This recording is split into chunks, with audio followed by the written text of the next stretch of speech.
నమస్తే, శ్రీధర్ టీవీకి స్వాగతం. బీహార్ ఎన్నికలు దగ్గరికి వచ్చాయి.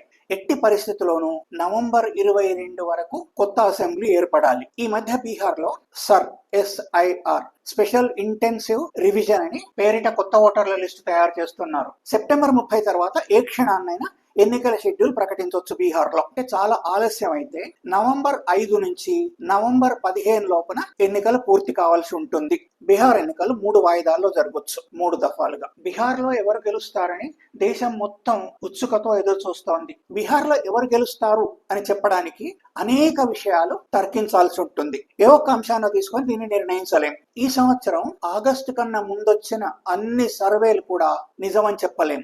ఆగస్టు తర్వాత అనేకమైన పరిణామాలు బీహార్ లో చోటు చేసుకున్నాయి, దేశం అంతటా కూడా. కనుక ఇదమిద్దంగా ఈ సర్వే కరెక్ట్ గా వస్తుంది, ఇట్లాగే జరుగుతుంది, ఇదివరకు ఇట్లాగే జరిగాయి అని ఎంత గొప్ప సర్వే వచ్చినప్పటికీ కూడా అది అలాగే జరుగుతుందని అస్సలు చెప్పలేని పరిస్థితి ఏర్పడింది. రోజు రోజుకు బీహార్ పరిస్థితులు మారిపోతున్నాయి. గీటురాయ్ ఆగస్టు ఎందుకు? ఆగస్టు లో రాహుల్ గాంధీ ఓట్ షోర్ నినాదం తీసుకొచ్చి ఎట్లా ఓట్లు దొంగతనం జరిగాయి అనేది బహిర్గతం చేశారు. అది దేశం మొత్తం సంచలనం సృష్టించిన విషయం. అట్లాగే బీహారు ఓట్లకు దగ్గరగా ఉంది కాబట్టి వాళ్లపైన ఎక్కువ ప్రభావం చూపెడుతుంది ఈ SIR. ఈ స్పెషల్ ఇంటెన్సివ్ రివిజన్ లో ఏకంగా 65 లక్షల ఓట్లు తొలగించారు. అది కూడా బీహార్ ఓటర్ల పైన ఎక్కువ ప్రభావం చూపెట్టింది. ఆ మధ్య RJD నేత అంటే లాలూ ప్రసాద్ తనయుడు తేజస్వి యాదవ్ పట్నాలో మీటింగ్ పెట్టినప్పుడు అసంఖ్యాకంగా పబ్లిక్ వచ్చింది. కొంచెం కాదు, ఊహించనంతగా వచ్చింది. దాంట్లో యువకులు ఎక్కువగా ఉన్నారు. ఆ తర్వాత ఆగస్టు నెలలోనే రాహుల్ గాంధీ ఓటర్ అధికార యాత్ర నిర్వహించారు. దానికి కూడా ఎక్కడ పడితే అక్కడ విపరీతంగా జనమే జనం. ఆయన వెంట వేలాది లక్షలాది మంది నడిచారు. అది చూస్తే ఏదో విప్లవం వస్తుందో, ఏదో కొత్త మార్పు వస్తుందో అనేటట్టుగా జనం తరలి వచ్చారు. కాబట్టి ఏడాది ఫిబ్రవరి నుంచి ఆగస్టు వరకు నిర్వహించిన సర్వేల ఫలితాలు అన్ని నిజమని చెప్పలేం. బీహార్ లో 2 బలమైన కూటములు ఢీకొంటున్నాయి. ఒకటి ఎన్డీఏ అంటే BJP, Nitish Kumar party, JDU, ఇంకో 3 పార్టీలు మహాగఠబంధన్ అంటున్నారు, అంటే మహాకూటమిలో కూడా 5 పార్టీలే ఉన్నాయి ముఖ్యమైనవి. కాంగ్రెస్, RJD అంటే లాలూ ప్రసాద్ పార్టీ, తేజస్వి యాదవ్ పార్టీ అనుకుందాం. 3 కమ్యూనిస్ట్ పార్టీలు CPI, CPIM, CPI-ML. ఈ 5 పార్టీలు కూటమిగా ఏర్పడ్డాయి. ఈ 2 కూటములు పోటీ పడుతున్నాయి. ఇప్పుడు నితీష్ కుమార్ అక్కడ ముఖ్యమంత్రిగా ఉన్నారు, అంటే ఎన్డీఏ పరిపాలన ఉంది. నితీష్ కుమార్ చపల చిత్తులు, ఒక పార్టీతో ఎప్పుడు ఆయన లేరు. అటు ఎన్డీఏ వైపు వెళ్ళడం, ఇటు UPA వైపు అంటే కాంగ్రెస్ వైపు వెళ్ళడం, అట్లా చేశారు. ఆయన స్థిరంగానే ఒక పార్టీతో ఉంటారని చెప్పలేం. అటు RJDకి కానీ ఇటు కాంగ్రెస్ కానీ ముస్లింల మద్దతు ఎక్కువగా ఉంటుంది. ఆ ముస్లింల ఓట్లను కోయటానికి హైదరాబాద్ కు చెందిన MIM పార్టీ బీహార్ లో పోటీ చేస్తుంది. అంటే సెక్యులర్ ఓట్లు తెగిపోయే ప్రమాదం ఉంది. అట్లాగే అటు ఎన్డీఏ వైపు ప్రశాంత్ కిషోర్ పార్టీ ఎన్డీఏ ఓట్లను కోయవచ్చు. ఎందుకంటే ఆయన బలమంతా పట్టణాల్లోనే ఉంది, టౌన్లలో, పెద్ద నగరాల్లో. బీజేపీ బలం కూడా ఎక్కువగా నగరాల్లోనే ఉంటుంది. కనుక తెగిపోతే ఎన్డీఏ ఓట్లు అంటే బీజేపీ ఓట్లకు కోత పడుతుంది.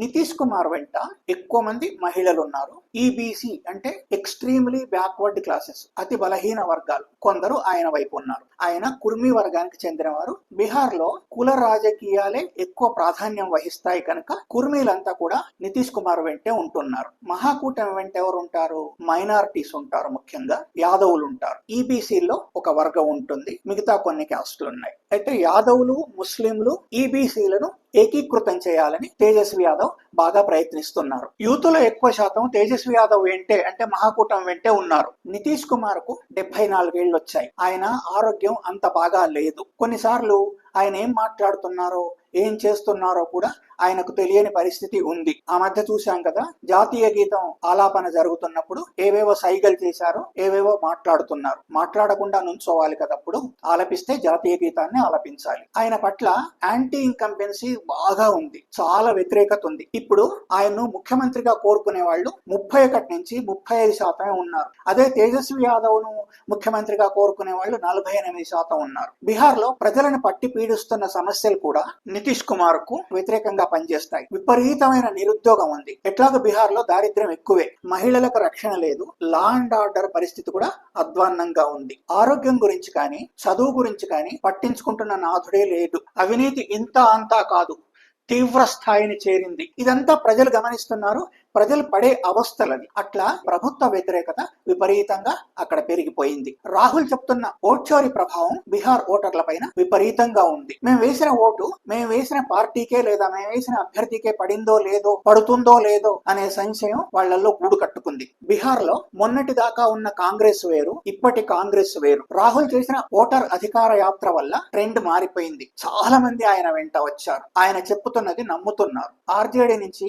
మహాకూటమి నుంచి, కాంగ్రెస్ నుంచి ఎంత వ్యతిరేకత ఉన్నా కూడా ఎన్డీఏనే గెలుస్తుంది మళ్ళీ అని ఇప్పటిదాకా వచ్చిన సర్వేలు చెప్పాయి. ఇప్పుడు మనం అట్లా చెప్పలేం. అవే సత్యమని నమ్మడానికి అవకాశం లేదు. కొత్తగా వచ్చిన ఒక సర్వే చేసింది పోల్ ట్రాకర్స్. దాని ప్రకారం మహాకూటమికి 126 సీట్లు వస్తాయని, బీజేపీ కూటమికి 112 సీట్లు మాత్రమే వస్తాయని, ప్రశాంత్ కిషోర్ కు 1 నుంచి 3 లోపల సీట్లు వస్తాయని అది చెప్పింది. అక్కడ మొత్తం సీట్ల సంఖ్య 243. అంటే 122 సీట్లు ఎవరికి వస్తే వాళ్ళు గెలిచినట్టు. బీహార్ పరిస్థితి బీజేపీకి పూర్తిగా అర్థమైనట్టుంది. బీజేపీ తన శక్తి సామర్థ్యాలన్నీ పెట్టి బీహార్ లో గెలుపు కోసం, అంటే ఎన్డీఏ గెలుపు కోసం ప్రయత్నిస్తోంది. మార్చి నుంచి ఇప్పటి వరకు ప్రధాని నరేంద్ర మోదీ 5 సార్లు బీహార్ ను సందర్శించారు. ఒకసారి అయితే పహల్గామ్ సంఘటన జరిగినప్పుడు విదేశాల నుంచి వచ్చిన ప్రధాని అటు వెళ్లకుండా బీహార్ ఎన్నికల సభకొచ్చారు. దాన్ని బట్టి తెలుస్తుంది ఎంత సీరియస్ గా తీసుకున్నారు అని. అట్లాగే అమిత్ షా 3 సార్లు సందర్శించారు బీహార్ ను. నడ్డా ఒకసారి వచ్చి వెళ్లారు. అయినా కూడా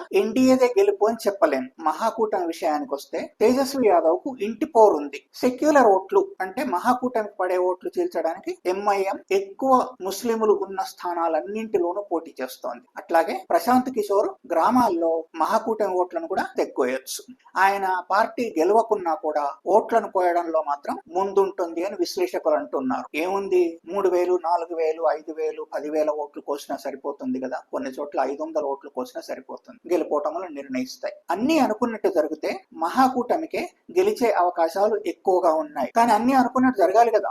మనకు తెలియని అంశాలు చాలా ఉంటాయి. డబ్బు పంపిణీ కానీ, కులాల పట్ల ఇన్ఫ్లుయెన్సెస్ కానీ, లేకుంటే ఇప్పుడైతే కొత్త మాట వచ్చింది కదా ఓట్ చోరీ కానీ, లోకల్ పాలిటిక్స్, ఆయా అభ్యర్థుల పట్ల వ్యతిరేకత ఉండటం, సానుకూలతలు ఉండటం, ఇలాంటివి కూడా. సీట్లు రాని రెబెల్స్, ఈ పార్టీకి గాని ఆ పార్టీకి గాని, ఇవన్నీ ఉంటాయి. సాధారణంగా 15% ఓటర్లు ఆఖరు నిమిషంలో నిర్ణయించుకుంటారట ఎవరికి ఓట్ వేయాలి అనేది. కొందరైతేనేమో అది అతి తక్కువ పర్సెంట్ కానీ అక్కడికి వెళ్ళిన తర్వాత ఇష్టం వచ్చిన వాళ్లకు వేసి వస్తారు. ఇలాంటి అనేక అంశాలు ఎన్నికల్లో ఇమిడి ఉంటాయి. కాబట్టి ఫైనల్ గా చెప్పేది ఎన్నికల ఫలితాలే. ఈ వీడియో సాంతం చూసినందుకు ధన్యవాదాలు. మన ఈ ఛానల్ తప్పనిసరిగా సబ్స్క్రైబ్ చేయండి. మీకు ఈ వీడియో నచ్చినట్టయితే లైక్ పెట్టడం మర్చిపోవద్దు. అట్లాగే మీ అభిప్రాయాన్ని కూడా తప్పనిసరిగా రాయండి.